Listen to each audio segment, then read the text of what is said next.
Hello, Peep Shoot TV. It's me. I'm back. I got 5 things to mention this time around. I'm gonna go fairly fast because, as you can see, I've started to have to break my videos up into 2-parters, even though they're still rather short videos, because my phone is a piece of shit and I can't clear off any memory no matter how much stuff I get rid of. I hate it. It happens with every phone as it gets older, but I'm gonna stop talking now because, again, time constraints. Fuck. Anyways, first thing. A book I finished reading recently is called The Dead City Saga.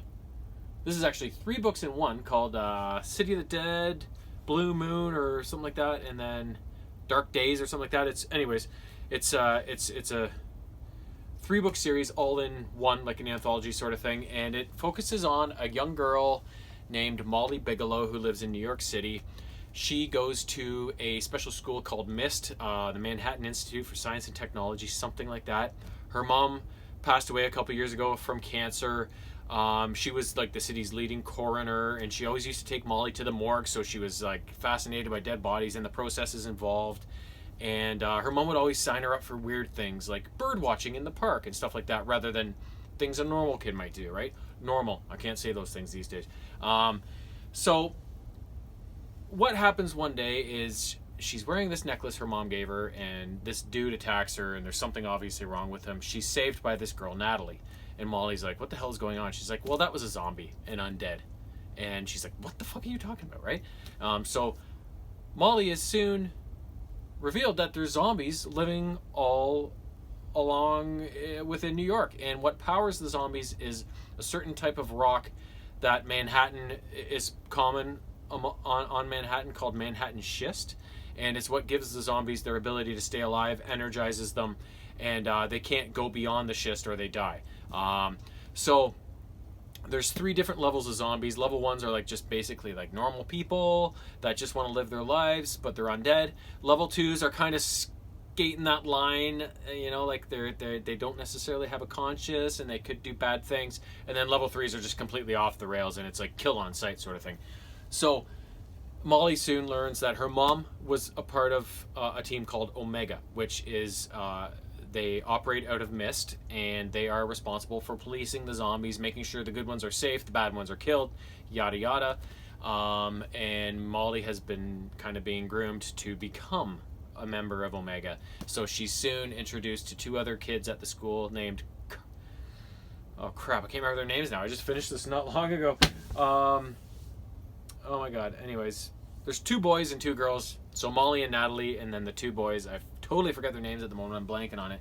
And they form this team that go on all these adventures. And along the way, there's lots of revelations. Like Molly's mom is still technically alive in a way, I guess. And all sorts of other secrets as they track down the origins of the zombie infestation and what's happening in current times. There's a big event planned by the leader of the zombies kind of thing, who's a very bad man and one of the original zombies, and they have to kind of put a stop to his plans. And like I said, there's many revelations and secrets and reveals along the way. Really good story, fast-paced, fun, yeah, I would definitely recommend. Next up, the 3 DVD set of Gargoyles, Season 2, Volume 1, which includes the first 26 episodes of Season 2.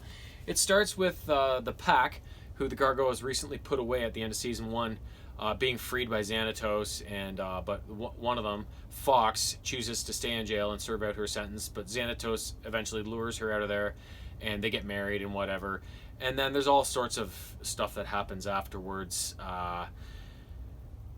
Xanatos, this mad doctor he has working from him, develops this mutagen thing that basically turns people into almost like gargoyle type creatures. They're half human, half creature, but they have wings and stuff. So Elisa's the police officer that helps the gargoyles, her brother Derek is turned into one of these creatures. He's like a half panther, half man sort of thing.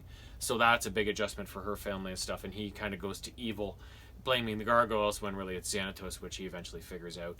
And as the series goes along, and there's all these things between Xanatos, the gargoyles, this new group of kind of mutants, but a lot of the season takes place in the past, mixed with the present, and it goes into the details of the gargoyles, more details of the gargoyles kind of origins and how they got to where they are today, and a lot of the characters that played a part in that journey. Macbeth and the Wise Sisters, or whatever they're called, and all these characters that come into play. And in the end, at the end of this collection of episodes, there's 5 or 6 episodes in a row where Goliath, Bronx, and Elisa are taken to this place called Avalon, which kind of exists out of time, but you can still get to it, where all these things happened. And Goliath meets some old friends from back in Scotland in 994 AD, or whenever this whole series first started. And one of these humans is named Tom, who was just a kid when Goliath saw him last, who was looking over the gargoyle eggs at the rookery before their kind of downfall. And Goliath finds out happily that a lot of these eggs have hatched, and he now has this extended family. So he meets them, fends off a bunch of threats. But at the end of this collection of episodes, Goliath and Elisa and Bronx are still out in this time stream after visiting Avalon and dealing with the threats there. And back in Manhattan, the other gargoyles are like, where the hell did Elisa and Goliath go? We haven't seen them for days. Like, so then Brooklyn kind of has to take over the leadership, because that's who Goliath left as second in command, as they face off against a new threat from within that group of mutated animals. So Brooklyn has his kind of newfound leadership tested, somewhat unwillingly. Last up is 3 games in a row. First up, Ratchet and Clank All for One on the PS3. Now, if I look, I believe, Ratchet and Clank 1, 2, 3, 4, 5. So there were 5 games on the PS2, and then on the PS3, 1, 2, 1 I don't have, 3. So I think this was the 4th release on the PS3, which would make it the 9th game overall in the console Ratchet and Clank games, not including like Secret Agent Clank on the PSP and stuff like that. In this game, Captain Quark is now the president of the galaxy, or whatever the fuck it is, and he is going on this voyage to go accept an award for his service. And Ratchet and Clank accompany him as his kind of bodyguards, escorts, whatever. And as they get to this ceremony and whatever, Dr. Nefarious, their archenemy from previous games, from the end of the last game that preceded this one in this storyline, he is aboard a space station or whatever that blows up. So he gets launched back towards their location, and in doing so, wakes up this slumbering creature called a Zagroot or something like that, which causes all this pandemonium. So Ratchet and Clank and Quark and Nefarious have to work together to track it down. And as they're tracking it down, they find this drone following it, and they're like, Nefarious is like, well, that's not one of my robots. So they then find out that this, I forget what this drone is called, but it's some sort of creature that is herding all these animals and creatures to a planet to do some sort of evil scheme that he has going with all these animals. So I'm not going to give too much away, but basically you're working together with Dr. Nefarious to counter this threat. The different thing about this game from all the previous Ratchet and Clank games is that this is actually the first multiplayer game that you can play like sitting on your couch with, like me and James played it together. You can play with up to 4 players, either online or on your own couch with 3 other buddies.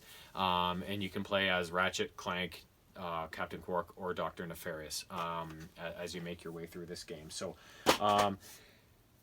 it was a fun game. It was typical kind of Ratchet and Clank. The main difference for this game was that that multiplayer mode that it brought to it. That was the huge difference between this game and the ones that came before it. I find as the series has gotten older and more games in it, they usually throw in a wrinkle to the next game from game to game to kind of keep it a little different and fresh. So that was the one for this game, was the multiplayer thing. But what I really liked about it was kind of the interplay between Dr. Nefarious and Captain Quark especially. Because you could tell Dr. Nefarious was reluctantly working with these heroes, and just some of the comedy between them was really funny. So we had a lot of fun playing it. It's not my favorite game in the Ratchet and Clank series. I like the earlier games the best, but it's still really fun play and well worth it. The next game up, I don't have a cover for it because it was a digital download on my Switch. This game was originally released... Oh, the Ratchet and Clank game, by the way, the All for One was released in 2011, I think it was. But this game on the Switch was released originally, I think, in the first place brand new in 2016, but was released on the Switch in 2018. And the game in question is from a company called Playdead, and the game is called Inside.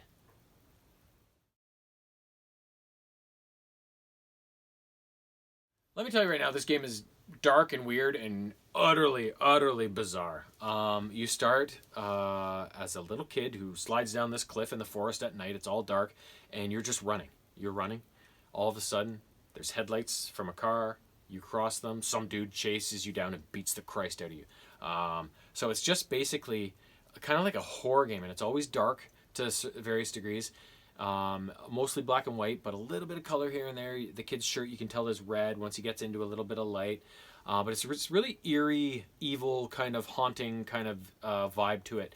And the whole time you're just running to the right and escaping people, dogs, machinery that you run into, and as you go along, it's like a platformer, but it's all based on puzzles. You have to find your way. Like, you start in the forest, but then you make it to a farmstead, and you have to make your way through the barns and the buildings and find ways around different schemes and obstacles.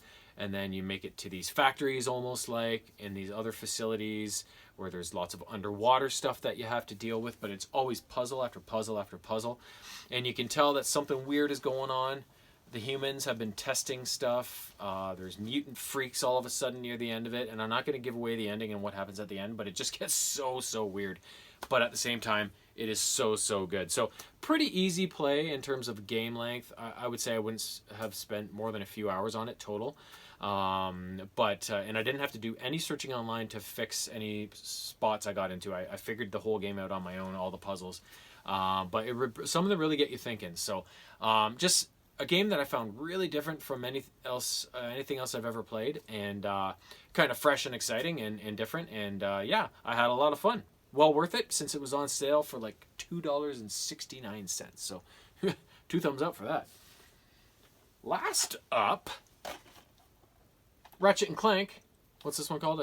Full Frontal Assault on the PS3. This was a year later from the one I just mentioned in 2012, and is, I guess, that if that was the 9th, then this is maybe the 10th game in the series. Around there. I could be wrong. There's lots of them. It's easy to lose track. This I played through in about 3 or 4 sessions, really quick, and it's I think held as the worst Ratchet and Clank game in the series. I actually really enjoyed it, but it's super short, and the reason why it's super short is the difference that they threw into this game compared to all the other ones is that it's almost like one of those tower defense games. The story is that this guy who used to be like the head of the Captain Quark fan club has turned on Captain Quark. His name is Zurgo, something like that. He's just like a little nerdly kind of guy, and he has embarked on this quest for world domination, and he's really smart, and he has all this tech at his disposal. So there's the game takes place on these 3 different planets. 2 of the planets only have 1 mission each. The 3rd planet has 3 missions on it, and you basically have a defense center on the planet that you have to get up and running and protect the generators on it. So you have to go out and shut down the enemies' networks and stuff like that, and rush back to your base when waves of enemies come at it and try to destroy all the generators and all the defenses that you've set up. So as you move along, you gain weapons, you upgrade the weapons, and you just hold out until you've defeated them all and activate your defense station, and that planet, that mission has been a success, and you can move on to the next one. So like I said, only 5 missions, so really short, but I think the online version of the game might be longer, but the single player or co-op on your couch mode only has the 5 missions, so it is really short. That being said, the first couple missions, the first 3 missions maybe, really easy to get through, but the 4th one, oh god, I struggled mightily on that one. That one was a brutal slog of a fight. And then the final mission, which is basically just a big boss fight, it wasn't too bad, but it is a bit challenging, but not too bad. So the game is very short, but at the same time, it was a lot of fun, and it was different. You know, I do appreciate them throwing in those wrinkles and those differences. So I enjoyed it. Like I said, it's reviled as one of the, like, probably the worst Ratchet and Clank game out there in common opinion, but for what it is, I enjoyed it. So that's all for now. But it's a guarantee there will be more in the future, whether it's near or far. I feel like Grover right now.